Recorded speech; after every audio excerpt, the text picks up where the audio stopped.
this part. Tell me when you're ready. Hi all, just doing a real quick video. I'm wearing the gloves here. These are actually Terry Baker gloves. And the thing about this is I have some chicken inside of here that was already pre-cooked, and I had it in the refrigerator, and I decided to make a quick dinner.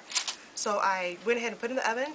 Don't put it in no more than 300 degrees as far as these gloves, because these gloves, they're handy in the sense where you can just hurry up and take it outside of the oven. Like I just took this out and you see I'm able to hold it.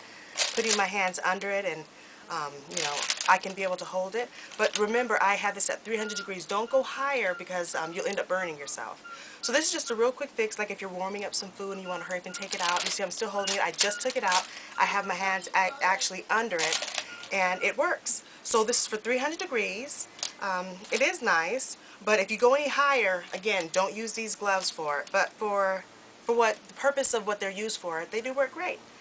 And my hands, I have it under here. It's a little warm. My hands are a little warm right now, but not hurting or anything like that. But they're just a little warm. But as far as just taking it out of the oven real quickly and putting it on the thing, my hands wouldn't be warm at all.